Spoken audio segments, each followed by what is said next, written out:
guys, this is Coach Kita Busse with 180 Firearms Training, joined today by Sam Callahan with Callahan Training Group, and Phil Strader is our guest for today. Welcome to the 180 Firearms Training podcast.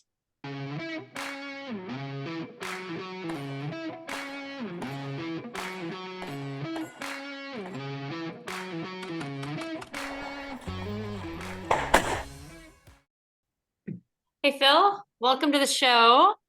Thanks for having me. Why don't you go ahead and introduce yourself to anyone who might not know who you are?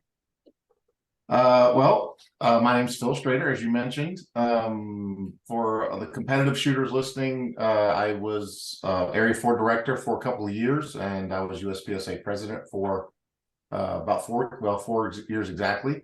Served one term, did not run for re-election, and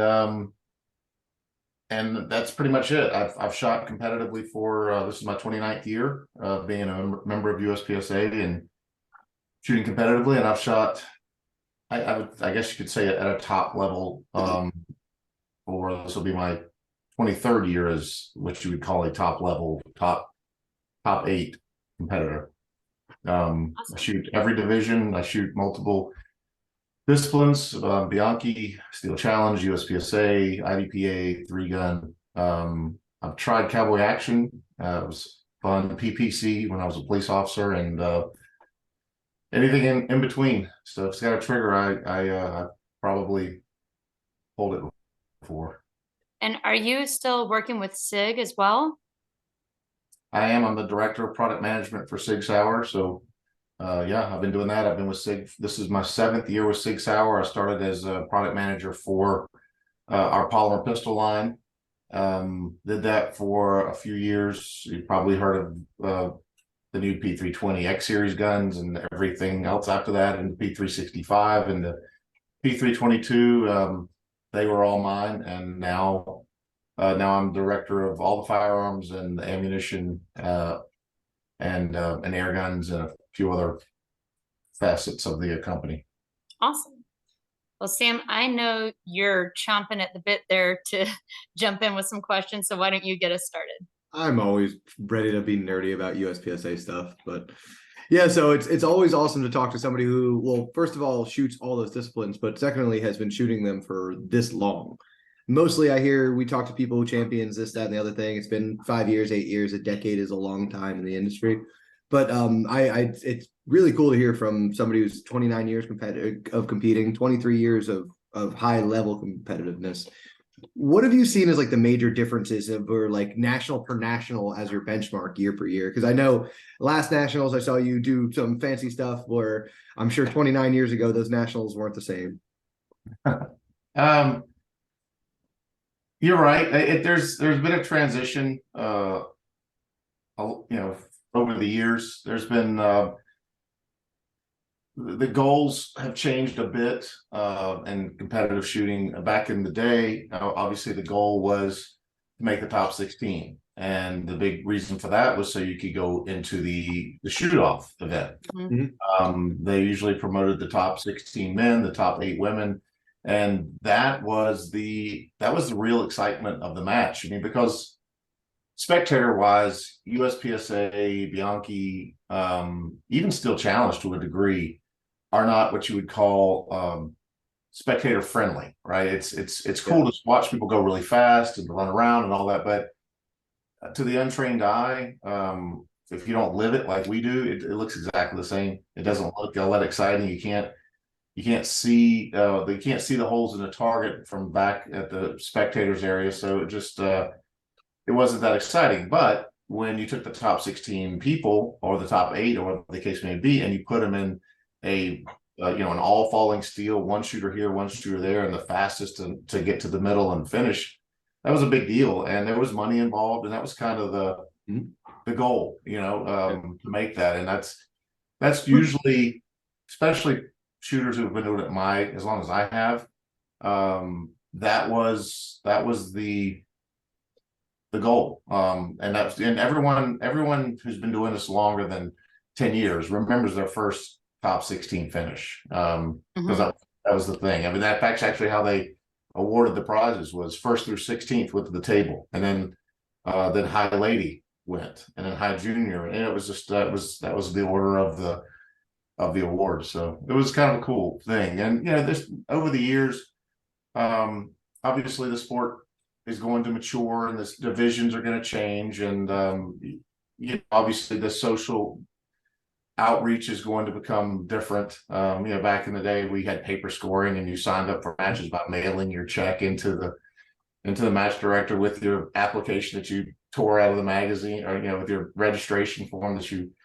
I mean, it's saying that out loud makes me feel really much older than I should be, but That's yeah, awesome, that's kind of how it was. So yeah, the technology has kind of helped, and that you get to sign up and you move around a little bit, and you can get instant scoring, instant gratification is kind of the thing. I think we got a little spoiled with that, but and it takes the sexiness and the drama and it takes a little bit out of it, because we didn't know when we went to the award ceremony. Right. You found out there. I mean, they announced the winner at the award ceremony, unless you had an in stats, and they kept it pretty covered up. So, the dynamics have changed, but the stages are still good. I mean, they were good back in the day. Some nationals you remember. I've shot more nationals than anyone alive. I think more than Todd Jarrett. He would fight me on that, but I'm pretty sure I've shot more. I'm at 72 nationals, USPSA national championships. Holy shit. That's awesome. So they all kind of run together after a while, but you remember the good ones, you remember the really bad ones. It's a lot of shooting, that's for sure. I've done the math, and I've spent exactly a year and 2 months of my life at a national championship, like on the range. Wow. Oh my God. People want to talk about they shot a lot one season. They can eat it and listen to that stat. Oh my God, man. Yeah. Well, I don't shoot a lot, but it certainly adds up over the years, Yeah, man. That's awesome. When you save up for an IRA, it doesn't sound like a lot of money until you get to that 30-year mark, and it's a lot, That's cool, man. That really is. Yeah, it's interesting to hear that they had the shoot-offs, because that's something I wanted to touch on, is like bringing back the kind of spectatorness to nationals and us shooting, because as much as we love what we do, there's 12,000-15,000 of us in the country. When you say that, it's like, wow, that's really tiny. That's not a lot of us, and it'd be nice to drag more people in. And yeah, it's cool to see somebody burn down a stage. It's nice to watch you do some cool gun pickup in nationals, or watch JJ burn something down. But like, to the untrained eye, it just looks like some guy running around.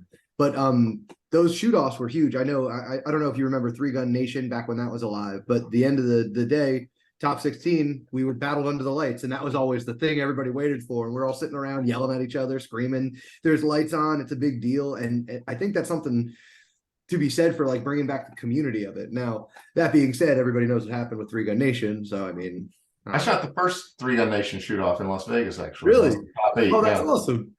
Yeah, that's quite a story. So you saw it start and end then. You saw the whole beginning and end of Three Gun Nation, because it was cool concept, cool everything. Concepts always start out cool. It's just if they're managed correctly. And I mean, the Pro-Am shooting championship was one of the most popular matches in the country. And I don't attribute that to anything I did. I don't take full credit for it. I think a lot of the credit goes to the format of the match. We mentioned earlier, spectator friendly, and shoot-offs are spectator friendly, but then the excitement of the one-on-one or one versus one competition is always fun, but it's also the mechanics of falling steel and the anticipation of a stop buzzer. And that was kind of the thing we did with Pro-Am shooting. And it's another example of the rise and fall, because when I sold that match, which some of me regrets and some of me doesn't, but when I sold that match and it was mismanaged, it kind of went away. So, it's interesting how a really cool idea and a really valiant effort can get, misguided and then kind of fall off the rails. So definitely a cautionary tale. And I know everybody knows what we're alluding to when I'm saying, watch about management. But yeah, I mean, Three Gun Nation was the way to shoot three gun. It was all over the country. It was the best rule set everybody used. Everything was awesome. And then just because of people. Just because of people, just because of drama, just because of stuff. And not to blame anybody. It's not like I'm sitting here throwing stones at anybody, but like it's just people are always the problem in the sport, because egos get in the way. So it's one of those things where somebody like Phil, if you ever talked to him, been around him, shot around him. Like I know I'm just nobody. You probably talked to me twice on nationals just randomly, but he's a humble, nice guy that's always been in it, and that's something to be said about all this stuff. I mean, no, it is. It's something to be said. I mean, you can hold you're match director, you're area director, you were president at some point, and you were never big jerk about it, you know. And I think there's something to be said about that. Yeah, this sport is all about checking your ego at the door, and Oh yeah. and also the leadership of the sport is about that as well.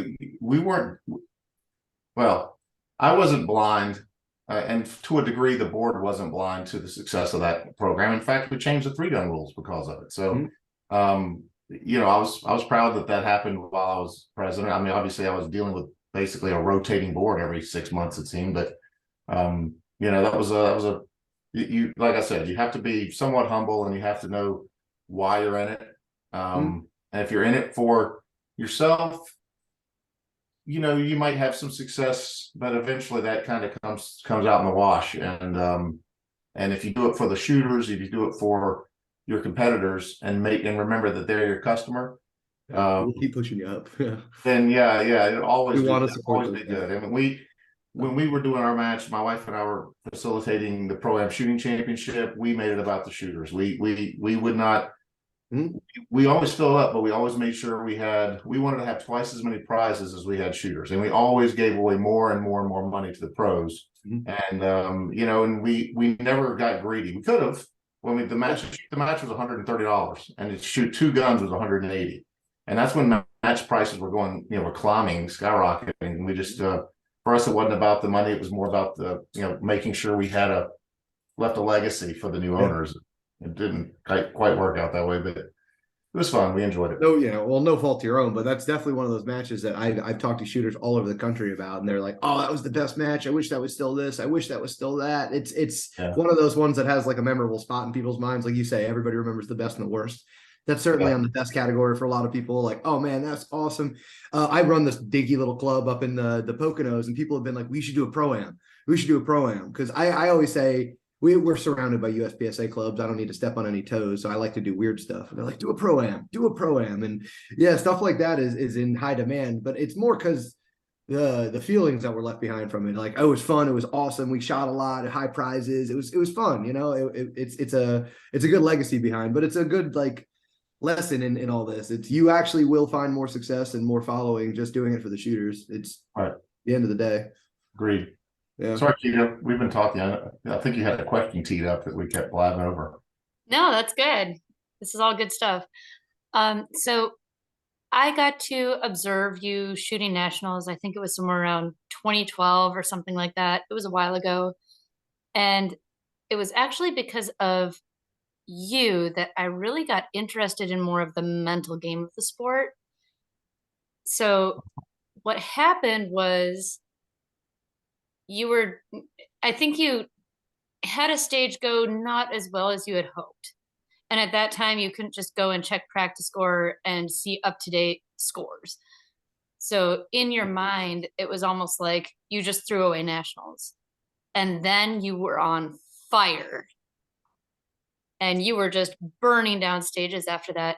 And I was always really curious, what happened mentally when that happened to you? How did you find that other gear? And was it because you knew you had to then catch up, or was it because you kind of threw out the match and thought, well, I'm just going to shoot for fun? Like, what was going on there? It could be a little bit of both. I'm a different shooter now than I used to be. Obviously, you were a young buck at that time. I was a little. I was willing to throw caution to the wind more than I am now. Now I just do it on speed shoots because it looks fun. It's more fun to do something ridiculous and win the stage by 10%. But yeah, back in the day, when I had a bad stage, I had a habit of carrying it with me. I did that a lot in the early days, 2001 especially, and I'll tell you the kind of what led to my mental change. But in 2000, I made I finished top 8. I was 8th overall. Did very well in the shoot-offs. Lost in the finals, I think, to Robbie. Happens a lot apparently. And but the next year, I that was your making the top 16. Typically, especially if you're in the top 12 or 13, you would get into the super squad the next year. And Right. that was most of the time, especially during the Robbie, Todd, Jerry Barnhart days, getting into the top 16, it was always fluctuating. They were the top three and they were always there. And then everything kind of fluctuated. You probably rely on seeing Travis and Twossie and Taryn Butler in there every now and then. A few of those guys, but it was always up and down. People would go get in there for the first year and they would freak out and the nerves would get to them and they would finish like 28. And see, you saw it happen all the time. And of course, I was the new guy. I'd made kind of a stink at the shoot off championship because they'd never seen anyone reload like that before because I was doing it faster than anyone had ever seen before. I was the guy that could do the reload catch. I was the first one to do that stupidity. And I taught AJ, and he spent the next year trying to learn how to do it in his house, but that was goofy. But I was the guy that did that. So they all expected me just to kind of fall, and just get overwhelmed by the nerves because I was nervous. I've been reading about these guys in front of they're legends. They still are to a degree.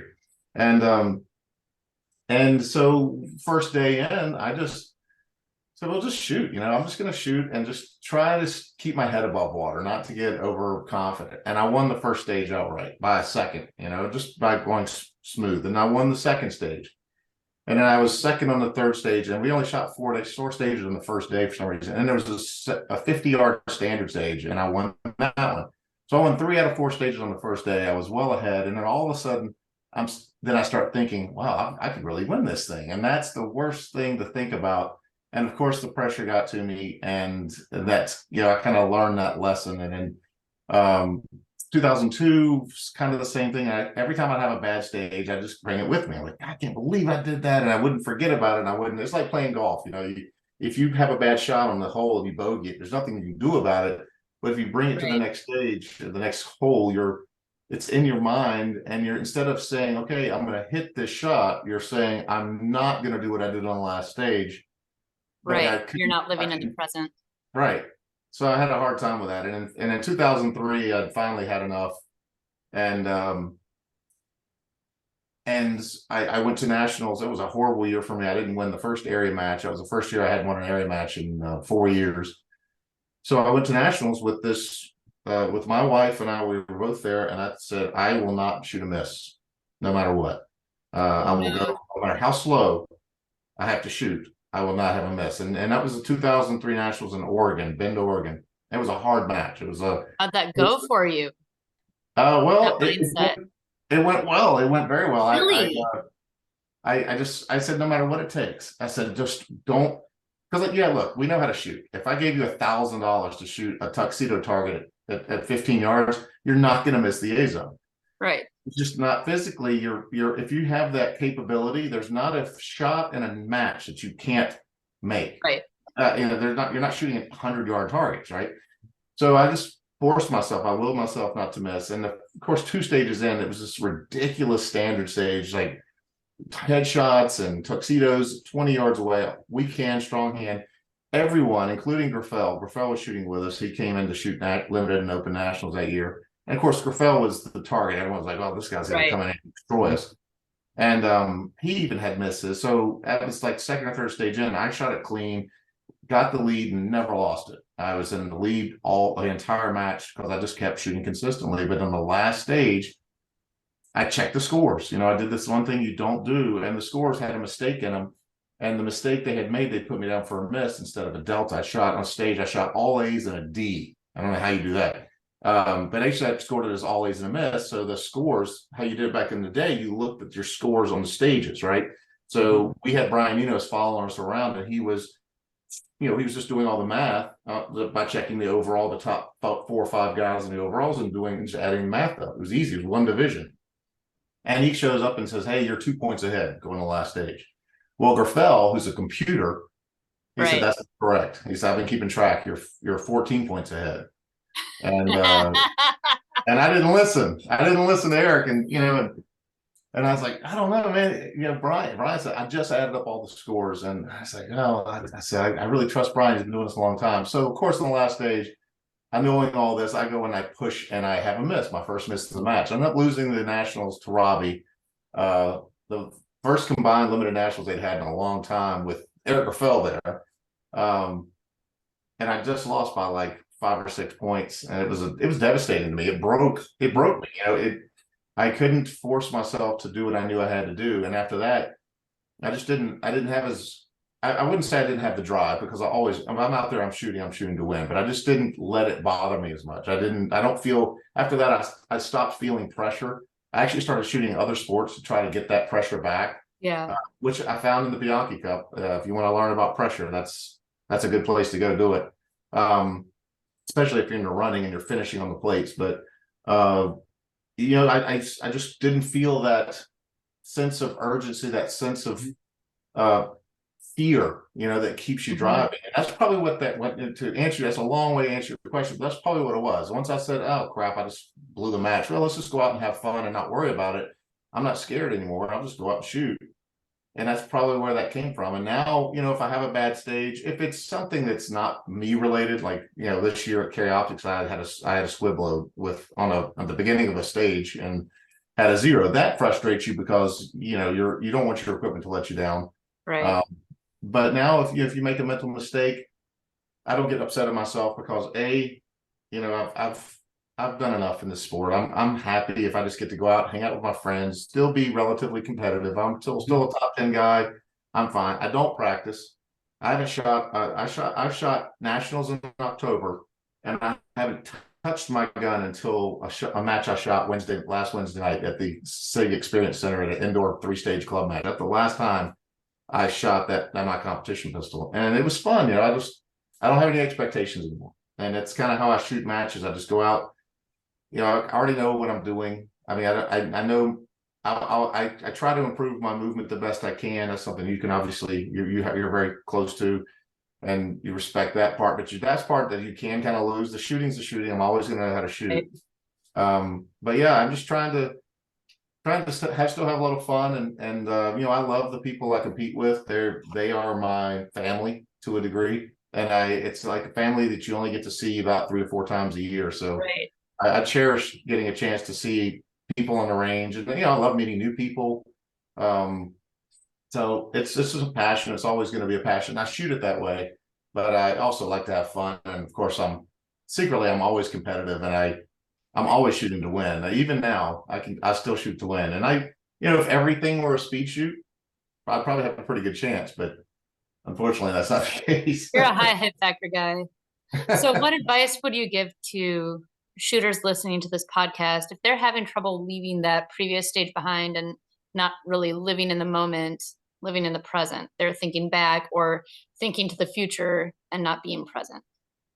The best advice I can give someone is reevaluate how you set your goals. Because if you go to a match, typically people when they're competing against the other shooter, and it's typically someone. I've been a target of this. They have their sights set on a certain person. I just want to beat this guy. I've even heard people say that. I just want to beat Phil. I just want to beat Phil Strader. I just want to beat him.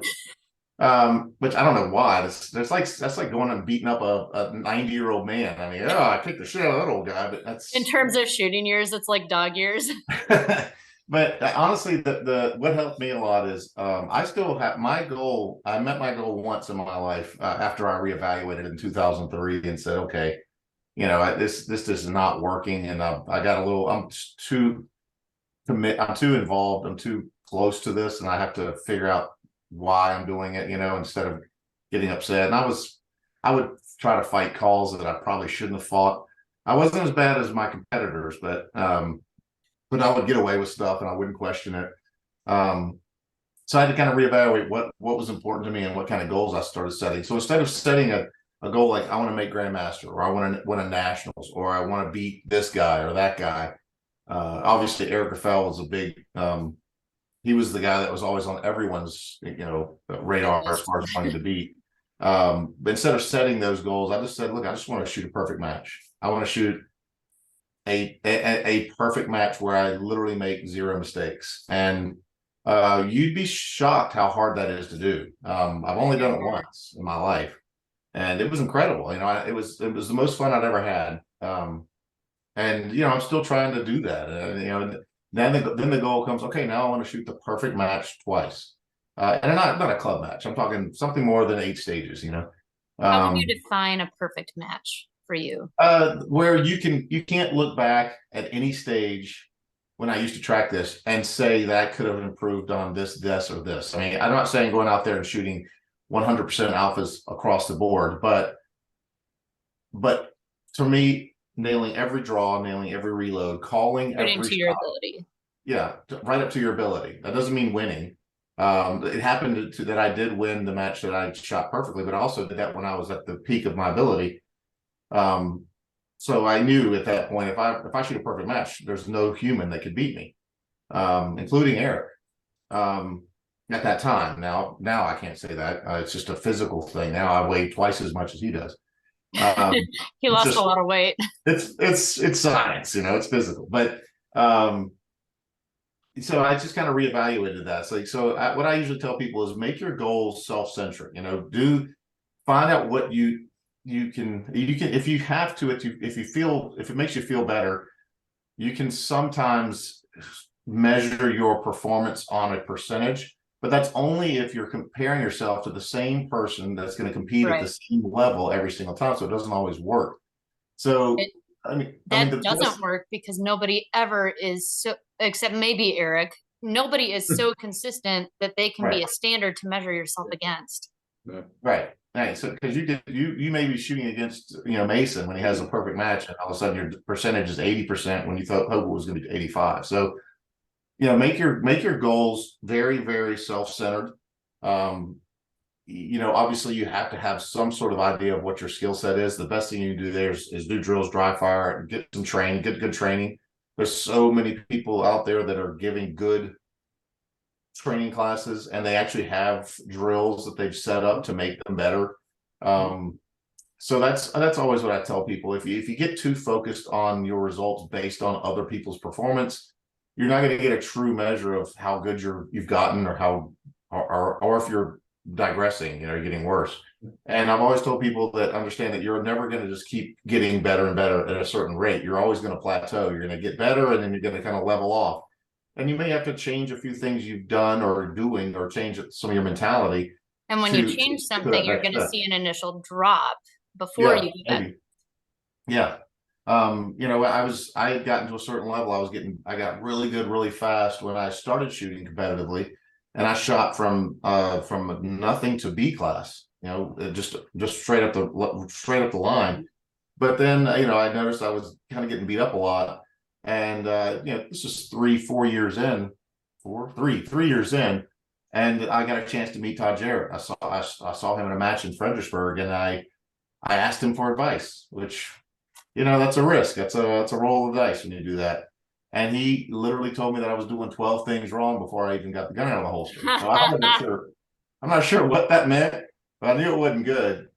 And and it was he kind of was a joke, but he wasn't joking. And he actually showed me. He took me over to the safe area and showed me how to hold the gun, because I was holding. I was a Weaver guy back then. I was a police officer. That's how you shot a 1911. Yeah, that's how everybody just did it. Nobody knew. That was the way, especially in law enforcement. It was the cool new thing. Right. Well, that was another thing. Is I was a fast shooter. I was very fast. I shot a Colt 45 1911 in limited, which that's another whole story. And I was pretty good. I could reload pretty well. I was pretty fast, but I had blinders on. I wouldn't watch observe other people and see what they're doing, and try to pay attention to how I was doing it different, because we didn't have these back then. It was just, if someone wasn't taking pictures of you or videotaping you like this, YouTube, right. Instagram, like a giant camcorder, VHS. Yeah, when this mini VHS-C stuff that came out that was like this big, that was like cutting edge technology back in the day. And if you didn't have that, you couldn't really compare yourself there very well to other people. So anyway, he took me to the safe area, showed me how to hold a gun, and completely the stuff I've been doing for the last 3.5 years was went out the window. And I had to relearn how to shoot. So that was my plateau moment, and then I had to get better. And then I jumped way up to Grandmaster, paper Grandmaster for a long time. And then I couldn't get better. And I was, classes weren't terribly plentiful. So I started shooting PPC because I was missing all the time. I was fastest. I was one of the fastest shooters out there, but I couldn't hit consistently. So I started shooting police pistol combat. I'm shooting a target that big at 50 yards. And all of a sudden I learned how to read sights. And so and also another thing I would suggest to people is don't get so locked into your sport. Try something else. It will enlighten you and help you find out some of your weak points, maybe some of your strong points. It turns out that I was a very accurate shooter once I really learned how to read the sights, and because of PPC, I became a much better grandmaster. From in '99, I finished 50th. In 2000, I finished 8th, and after that, it was very hard pressed for me not to finish pretty well. And my average finish, even in open, which I suck in open, I think my average finish in 72 nationals is 8th or 7th, 7.5, something like that. So it's paid off. But yeah, I have lots of advice based on a lot of failures, and I've won of all those nationals. I've won one of them, which makes me theoretically the losingest national champion in the history of the sport. Shooting the most nationals also means you've lost the most nationals. So it's not. It's not the rainbow and unicorns, unfortunately. Oh, that's good. Well, so it sounds like it doesn't matter if it was Nationals 2000 or Nationals 2023. It's a more of a mental game than anything. The gear changes, the shooting, whatever, all that comes along. I don't care if you're going from Weaver to Isosceles, but yeah, it's more of a get your head right, shoot to the best of your abilities. I mean, you said something funny. Once you can just forget it and just shoot because you're not worried about it anymore, that's just. I mean, it's funny, but isn't that just the quintessential, hey, I'm just going to shoot how I practice? Yeah. It was just so much. I mean, everybody says they're going to do that. And then the beeper goes off and you see Todd Jarrett on the range, or you talk to your buddy who's got a new gun, and all of a sudden you got to puff your chest up a little bit. But yeah, it's just when you can forget about all that stuff, it's just where you do your best. And you're just setting those goals based on what I can do. Like, yeah, it's nice to beat people, but that's going to be it's going to be a product of me shooting a perfect match or shooting that goal, shooting whatever it is. So it's cool to hear, like, no matter what, it's more coming from up here than anything. The shooting all comes along. Right. I will always tell people, and I've told them this for almost 20 years now, at least 20 years, that the best match you'll ever have will be the most forgettable match you'll ever shoot. As far as the results and how you perform, you won't remember if you have certain standouts. Remember, we always remember the standouts. We remember are runs that were Well, what really stands out in typical people's minds is if you remember it, it's either because it's like when you shoot, you're training, you're a firearms instructor, you've trained over 1,500, 2,000 people. When I was at Capitol Police, that's how many we trained. And you never remember the standard folks and run-of-the-mill folks. You always remember your best shooters or your horrendously bad shooters. And that's kind of how it works with competitive shooting, is you always remember your ridiculous runs that you shouldn't have done what you did, but you did it because you're stupid and you took a risk. Or you remember the complete train wrecks where you fall twice, your gun blows up, that kind of thing. So if you can go through an event and not be able to look back and go, I can't think of anything good I did, but I also can't think of anything bad I did, then you'll be shocked how well you did. I mean, that club match I shot Wednesday night, I shot against Mason Lane. He's 3-time national champion, and he's really good. And I waxed the floor with him because I just went out there and turned it up and went crazy. And I was consistent, but it wasn't one of those things where I wasn't thinking about the results. I was just out there having fun. And it was an indoor match. It was an indoor range. The lighting wasn't great. I'm not beating up on the SEC Center, but we have to turn the lights and not face indoor the shooters. It'd be nice to face them that way. So I couldn't see. So I just shot it like a junior Filipino standard shooter. I was like, screw it, man. Let's just get after it. And it was so much fun. I had so much fun. And me and Jason were joking around and making fun of each other. And he was looking at me like, kind of just pulled that out of your butt, didn't he? I was like, yep, it was awesome. Let's just keep going. So I told him, I think this year I'm just gonna turn it up. Just shoot with who cares? I mean, just go for it on every stage. How good? I was watching those kids. Can't remember their names. The Filipino boys. I was watching them as they progressed. The Verre boys. Yeah. Like Verre. Yeah, that's it. It's incredible the disregard and the disrespect they show the stages and the targets. They just go after it. And I think the last match I saw them finish, it was a level 4, and they were first and second, and combined they had like 38 misses or something like that. And they're so fast. Yeah, so fast they're outrunning the misses. They're like, absorb the mics. Yeah, absorb the mics and speed. It was like, well, screw it, let's try it out. I'm not saying that's what you should do. If you're listening, No. That's the opposite of my suggestions. But it's different for everybody. What I'm hearing is, I mean, like it's obvious that you got to go out and shoot like you practice. But you said something funny. You're like, yeah, I barely practice. I'm trying to have fun. And then when you go out and you have fun at a match, things kind of link up. I mean, 30 years of reps is still 30 years of reps for you. You know, right? So that's your game. It's like, hey, I practice with kind of like a let's go send it and have some fun attitude. And when you shoot like that, things link up. And then I tend to take practice like kind of over analytically and over seriously. And then if I go to a match and I try to not shoot like that, things don't feel natural to me. And I start to realize, I need to have more fun in what I'm doing. I need to actually relax. I need to, be analytical, have notes, know your part timers, but like, have fun, man. Have fun, go to a match, have fun. And things end up going better like that. What do you know? Yeah. Take it one shot, one position at a time. And the rest will work itself out. If you're not there having fun, that's the number one thing I tell people. Set goals and do what you want to do. But if it becomes, I don't want to say a job, because that's the goal for some people, is I want to get paid to do this one day. Mm-hmm. That's great. But if it becomes laborious or I have to do tedious, then look, take a break, try something else. Remember what makes it exciting. And when you're first starting out in competitive shooting, it's exciting because you're learning things and it's different and you're nervous and huge advances. Right. You see your progressions faster. You stop worrying about the 0.2 of a second in a draw, which freaking doesn't matter, because what you're doing in a match is not what you're doing in practice. And I've seen people do that. I get my draw down to the 0.78. Why? I mean, you're going to do that in 12 matches you shoot. You'll have to do that twice, maybe, if you're lucky. So just become consistent, right? And if you get to the point where you're overanalyzing things and it's not fun and you're putting stress on yourself, or if you shoot badly and then you punish yourself for it, it may be time to take a step back, reevaluate why you're doing it, and maybe try something new so you can see that progression faster. You can make a decision as to whether or not listen, and whether or not you like it or don't, because the chances are you're probably not going to like it, because I hate the Bianchi Cup. I hate it, but I love it because I've learned more shooting that, as far as sight tracking and calling shots and all the things that matter to go from a good shooter to a great shooter.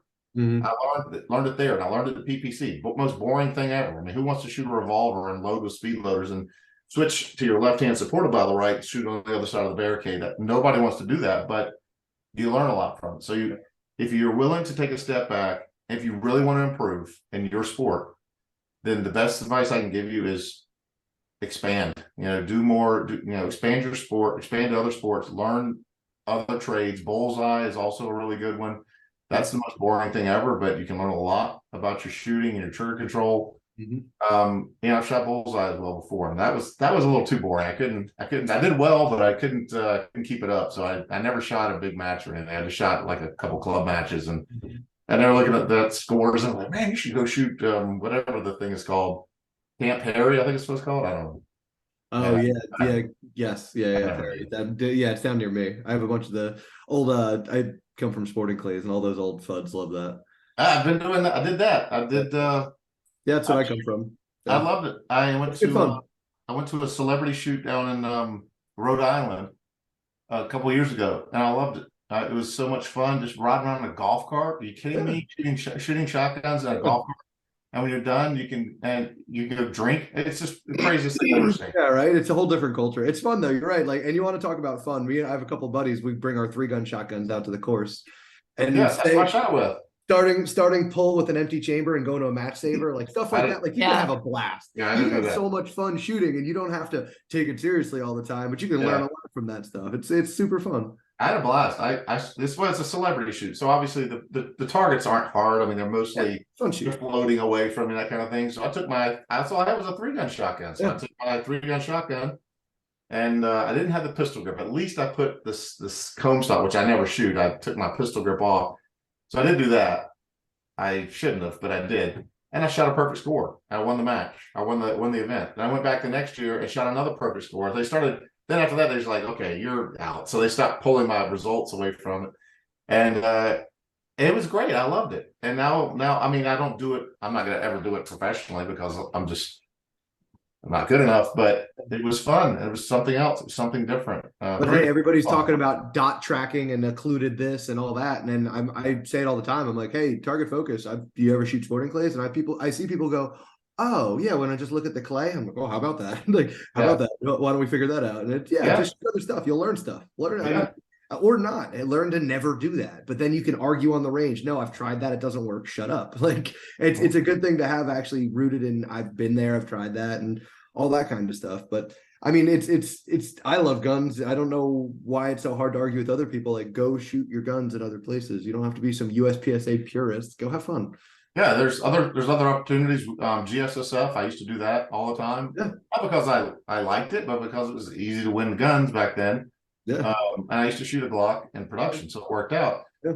In fact, Sig Sauer, we're starting a new initiative in March called Shoot Sig, which is very similar to GSSF, a little bit more fun. We're not penalizing the accuracy quite as bad. Instead of down a second for every point, it's down a half a second, and we're also putting a steel challenge-esque stage in it.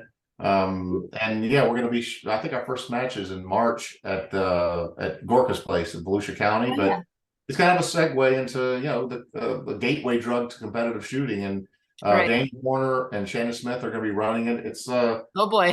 yeah. So I mean, Shannon and his stages shooting, are so challenging. But well, if it's just going to be like easy. a simple steel, they're very simple. These are designed for new people. These, like you just said, these are designed to say, hey, look, do you want a 6 hour? If you do, here's an opportunity that's coming near you to co-shoot it for. You can, or not, just show up with a smile. We'll give you eyes, ears. We'll have guns there for you and put you in whatever division you want. There's only going to be, I think, 6.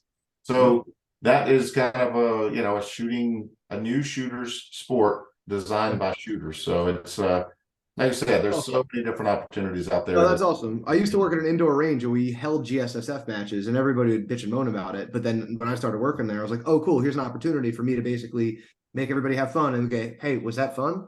I got more for you. Like, let's go like a drug dealer. I'm like, first time's free, but let's come over here. Why don't you come try this class? And yeah, it's good. It's good to get everybody into it. I mean, it seems so obvious to me to be like, well, why wouldn't we want to be more like Sporting Clays? I don't know if you've seen their events and how they run stuff, but going back to the beginning of the episode, you want to talk about broadcastable and make it like events. Their whole families come out for like 10 days and it's this whole big thing. And my sister shoots it professionally. And I see those events and I'm like drooling with jealousy. I'm like, wait, you guys spend 10 days out in this like plantation in Texas and it's this big party and everybody has a fun time. It's not this 3-day fly in, fly out thing. Like it's a big thing. And like, I see if we kind of bridge the gap between a lot more of these sports. I mean, selfishly as shooters, we'd learn a lot, but I think we have a lot more to offer if we can kind of bridge that gap and be like, hey, you guys should come party with us. We'll party with you and expand this whole community. Yeah. I've always said that.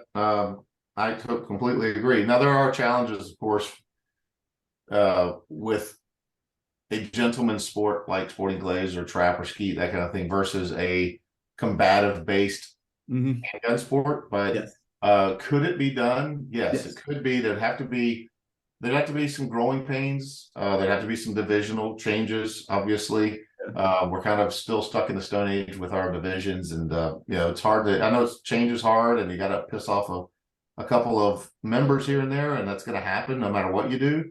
No, but I mean, for the betterment of the sport, the growth of the sport, and for the impending changes that are coming, the sport's not the same as it was 20 years ago.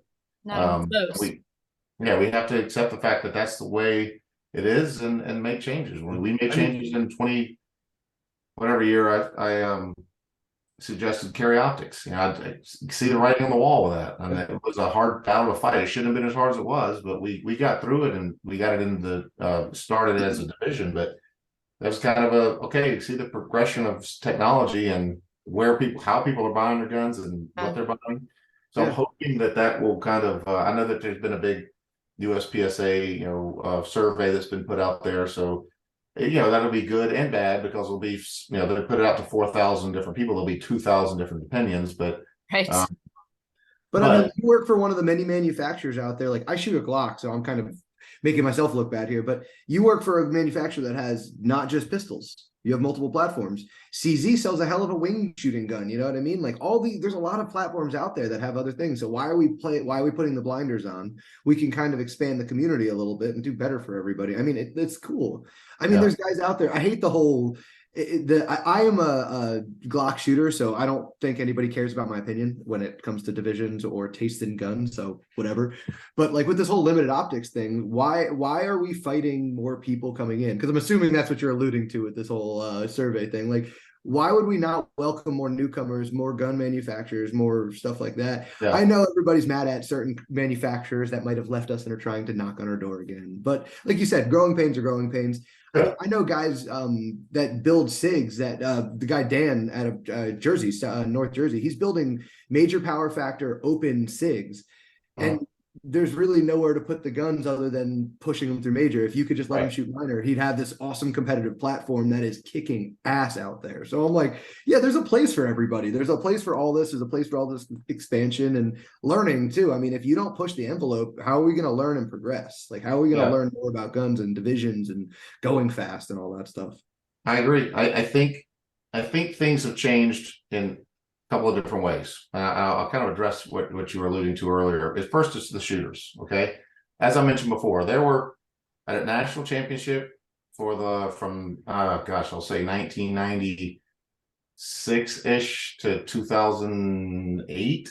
There were only 3 shooters that could win. Mm-hmm. It was Rob, Todd, Jerry.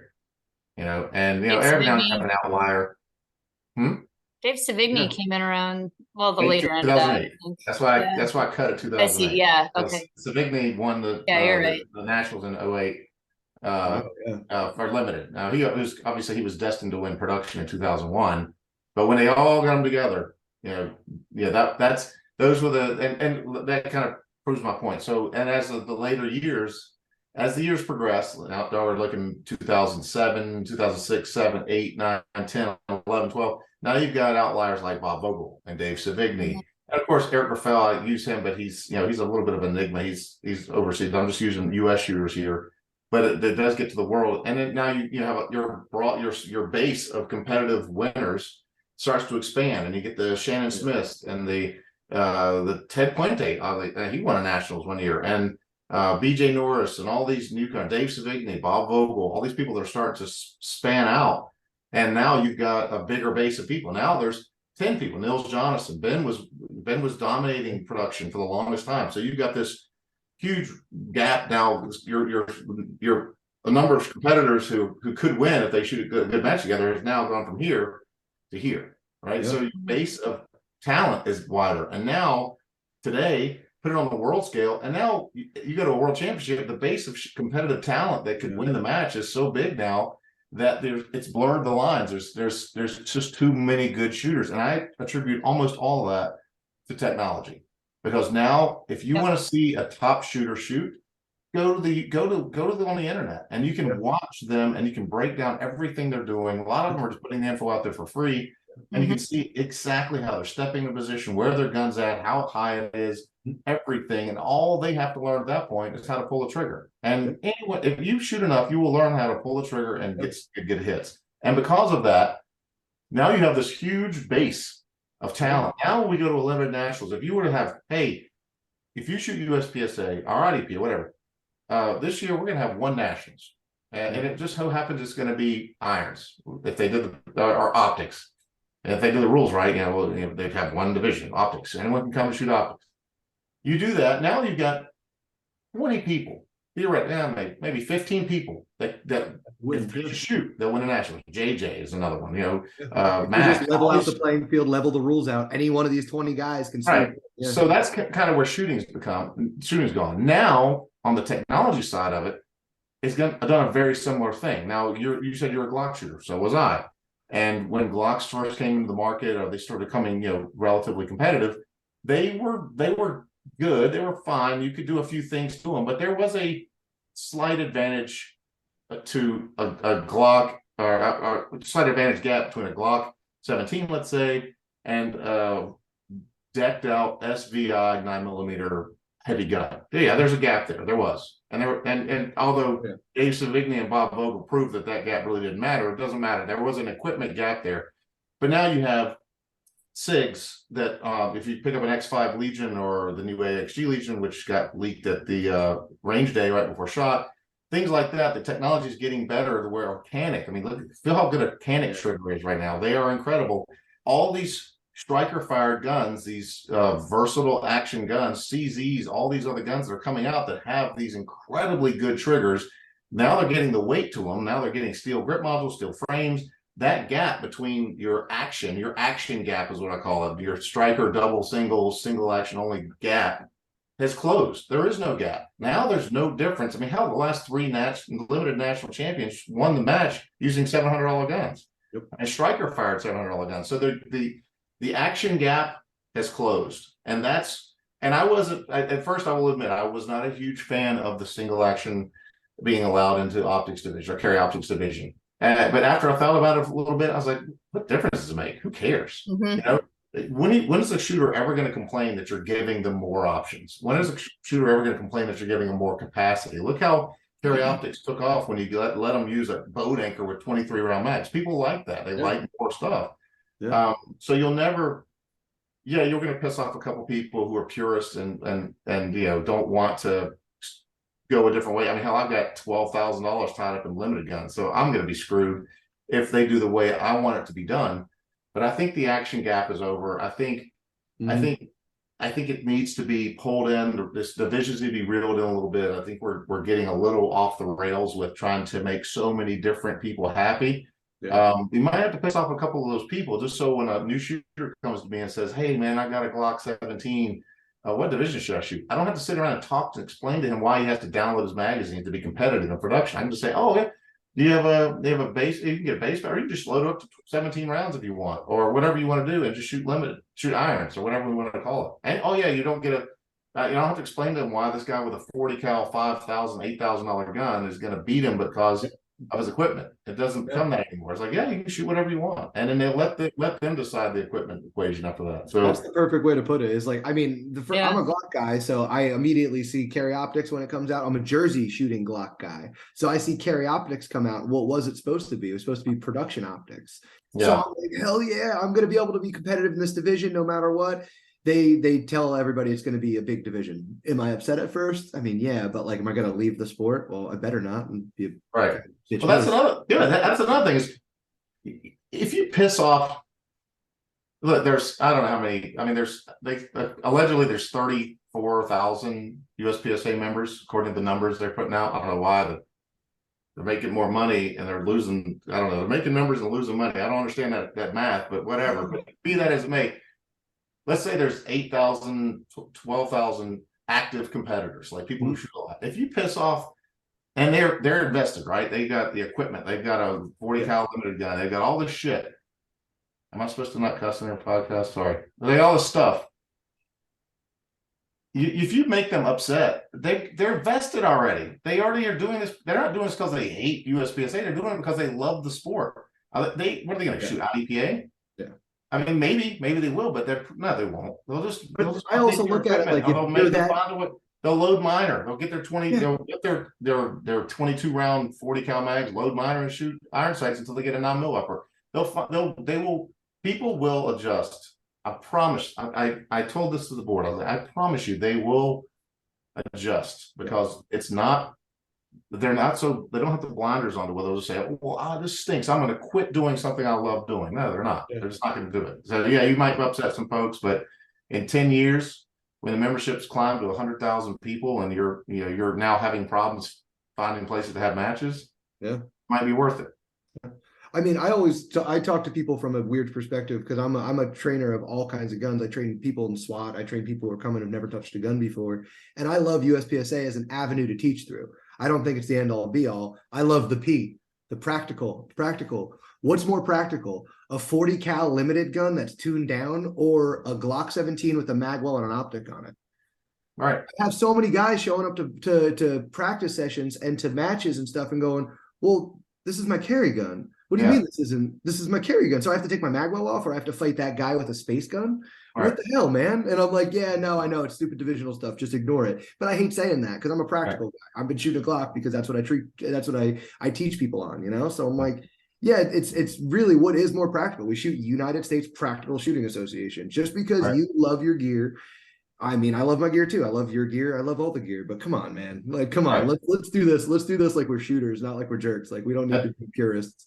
And now gun companies are finally starting to kind of, well, it doesn't hurt that I am who I am and in the position I'm in with SIG, but that doesn't mean that we're the only ones doing it. If you look at most new platforms out there, Yeah. you usually come with a magwell, usually detachable, so you can take it off. But you'd be hard pressed to find a gun that doesn't have a magwell. Why do we have magwells? So we can load them faster. Why do we do all this weight addition or subtraction or lightning cuts? So this kind, so the gun shoots better, and that's what competitors we want. But we can't deny the fact that that's what customers want. I mean, we never thought we'd sell, I don't know how many, I think it's 70,000 320 X5 Legions. Yeah. We never thought we'd sell that many because we just I remember the day those competition came there. out. They were supposed Turns to be a out- competition gun, and now everyone's got one. Turns Like, out regular people who don't shoot competition also want a gun that shoots better. and now less right on low. that, exactly what we're saying. I have a customer right now who Richard Kita, you know Richard. Mhm. Richard bought his first gun and got a 320 and now has Legions, and he's 70 and got invited to nationals.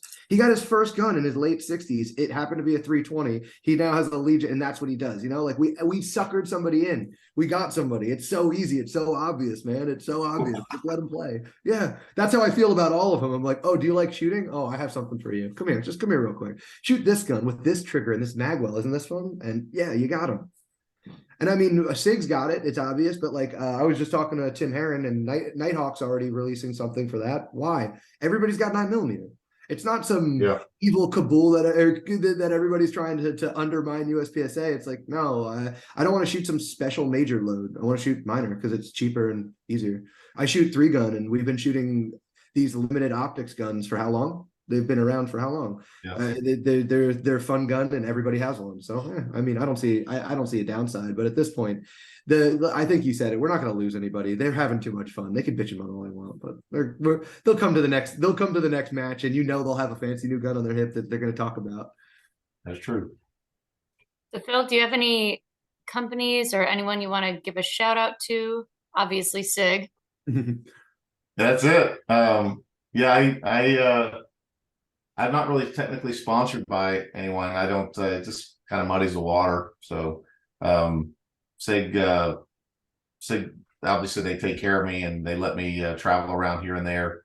And, so I couldn't be more thankful for them.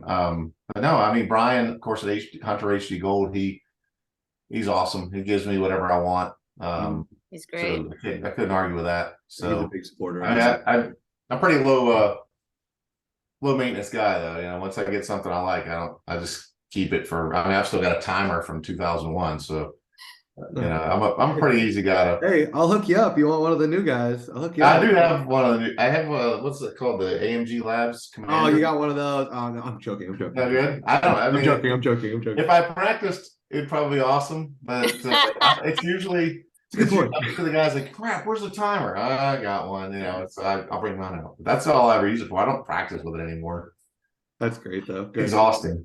Well, I'll see you out there. I know the last I think it might have even been nationals, but I'm an RVer too, and somebody's like, that's Phil's RV. And I was like, oh, that's a park next to him. Look at us, we're neighbors. I'll see you out on the road soon enough, man. Absolutely. We have a couple minutes left. I did want to ask you if you would share with our listeners what you did at the Bianchi Cup. I'm guessing you're talking about the P365 thing. Yes, we are. Well, that was in 2018. We launched the P365. I'm gonna assume that your listeners know what that is. Yeah. And as a promotional kind of a thing, we did a steel challenge where I took a gun out and I challenged 10 people to beat me with it and win $5,000. And so we all had to use 365s and shoot the steel challenge with it. And I finished 8th in production, I think, with that 365. And Savigny almost beat me, but he didn't quite. And of course, we wanted to win. We wanted to have this check to give to Dave, and I was like, damn, I should have shot worse. But then I was like, well, screw it. Let's try something else that's absolutely ridiculous. So I went to Bianchi Cup and shot the cup with a stock 365, that same exact gun, and I did okay. I finished 8th there as well in production. And I finished second on the mover with a 472 on the mover. That's So awesome. I got 4.8s on the mover with a 365. But yeah, it was fun. That's funny. It's the last time I shot the Bianchi Cup, but I actually am thinking about going back this year. It's just it always falls on the same week as something else, but I'm definitely going to try to get back because I do kind of miss the cup a little bit, and now it seems to be kind of getting out of NRA's hands and back into the competitors' hands, and seems to be doing a little bit better. So, it was fun. It was. I don't recommend that by any means. I was gonna say, you're gonna keep doing that. You're gonna No, that was the last time. It was. I'll say that macro shoots like a full size gun. I don't think you would be The so bad macro, at that. yeah, we'll see. We'll see. The macro is pretty good. I will admit. I would not be scared to shoot that at 50 yards with the right ammo. But the 365 at 50, I think I dropped 4.8s according to John Scout when he was watching my target.